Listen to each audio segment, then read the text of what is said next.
আগামীর বাংলাদেশ বিনির্মাণে কাজ করতে হবে। আওয়ামী লীগকে নিষিদ্ধের দাবিতে অবশ্যই রাজপথে আন্দোলন সংগ্রাম অব্যাহত রাখতে হবে।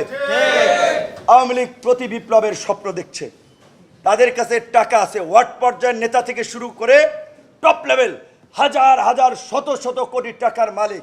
কাজেই বাংলাদেশের মতো একটা থার্ড ওয়ার্ল্ড করাপ্টেড কান্ট্রির দেশের লোকজন পয়সায় প্রভাবিত হয়, এটা সত্য। কাজেই তারা কিন্তু থেমে নেই। শেখ হাসিনা হিটলারকে ছাড়িয়ে গেছেন, ফিরাউনদেরকেও ছাড়িয়ে গেছেন। ফিরাউনকে হেলিকপ্টার থেকে গুলি করছিল?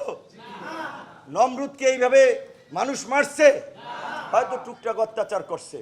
তো শেখ হাসিনা ফিরাউন নমরুদকেও ছাড়িয়ে গিয়েছেন। কাজী তিনি কিন্তু এই থেমে নাই শয়তানি বুদ্ধি নিয়ে। কাজী আমরা পরিষ্কারভাবে জেলা উপজেলায় পাড়া মহল্লায় আপনাদেরকে সজাগ থাকার আহ্বান জানাচ্ছি।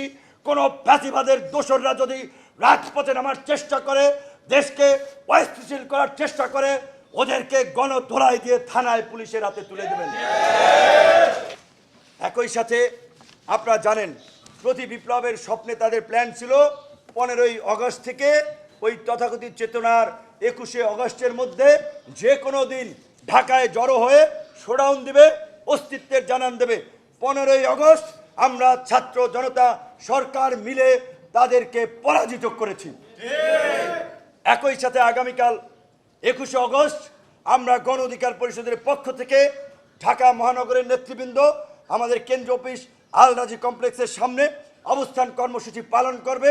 এই ফ্যাসিবাদের দোসররা যেন রাজপথে নেমে দেশকে অস্থিতিশীল করতে না পারে, দেশের মানুষের শান্তি স্থিতিশীলতা নষ্ট না করতে পারে, সরকারকে যেন অস্থিতিশীল করতে না পারে। একইভাবে সারা দেশে সকল রাজনৈতিক দলের নেতৃবৃন্দকে এই কর্মসূচির পালনের আহ্বান জানাই। প্রবাসী অধিকার পরিষদকে ধন্যবাদ জানাই। তাদের এই যৌক্তিক দাবি দেওয়া যায় আমরা কথা বলেছি, কাজ করেছি, ভবিষ্যতেও করব।